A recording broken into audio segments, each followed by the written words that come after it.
Hey everyone, welcome back to the Midweek Challenge, and today is the 2nd of October, which means we just might actually have some cold weather in our future, which is something I'm excited about. Now, I want to start today by a show of hands. How many of you have seen this poster, "Keep calm and carry on"? You know, somebody out there? What's interesting is that this was actually created in 1939 by the British, when they were looking forward to, not like we want to, but they were anticipating the Nazi bombardment did come.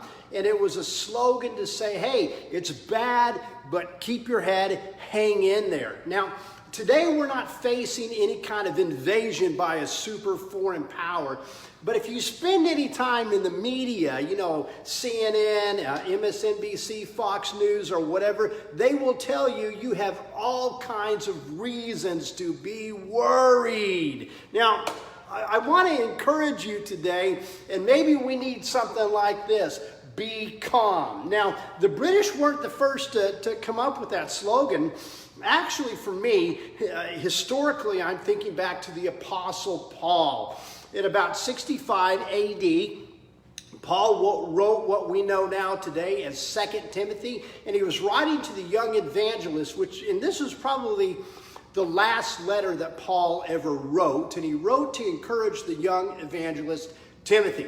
And in chapter 4, verse 5, Paul said this: keep your head in all situations, which is kind of the same thing, keep calm.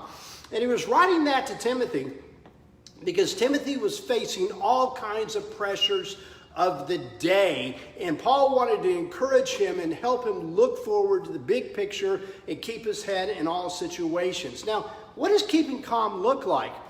I think one of the most beautiful, profound pictures of this is Jesus Christ.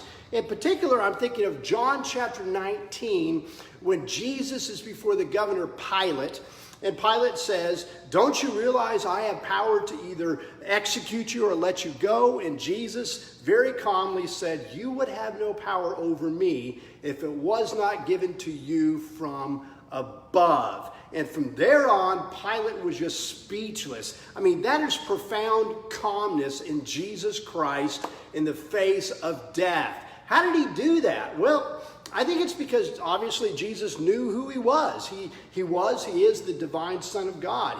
He knew what his mission was, to come and seek to save the lost, and ultimately dying for our sins on the cross. But he also knew the promises of the Father, that God would keep his promise and God would raise Jesus from the grave again. And that's what happened. And I think looking at that today, maybe that might be a little bit of a help for us to keep calm, to keep our head in our present environment, whatever there might be. Now, I'm sure there are tons of applications to this, but let me just give you 4. Number 1, just know who you are. If you are in Jesus Christ, that means that you are a child of God, and that God will keep his promises, which is number 2. Remember the promises. Keep your head in the promises. That's one of the reasons why we read our Bibles on a regular basis, to remind ourselves of how God has kept his promises in the past and how he will keep his promises in the future. So remember who you are, remember the promises.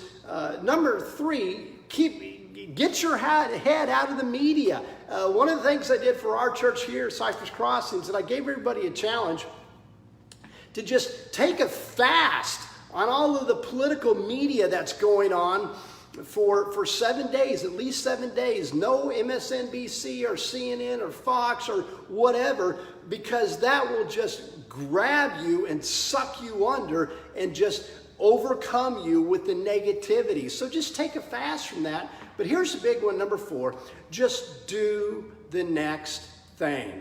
Folks, I want you to understand, sometimes the greatest acts of faith are just putting one foot in front of the other. So no matter how bad it gets, no matter what's going on, we can keep our head by, not focusing on everything that's going on around, but what's going on above in the heavens, what's going on in our heart, and just doing the next thing, the next step. Now, before I let you go, I want to tell you about something that's happening tomorrow afternoon, which I'm excited about. 2 o'clock Central, 1 o'clock Mountain Time. I've got the privilege to be a guest on the Mark Griffith radio show in Denver, Colorado. It's an AM station, KLZ 560 AM. You can also find it on the web, KLZ 560 AM. And we're going to be talking about the Confessions book project, and we're probably going to give one away. So I want to let you know about that. But again, to wind it all in here, reel it all in and launch you out, just keep your head. Keep calm. God is in control. There is a plan, and you can get through this. If this has been an encouragement to you, as always, I want to encourage you to share it with others, to like it, and always follow the Kingdomology blog. Lots of stuff there. But for now, be strong, and we'll see you again next week.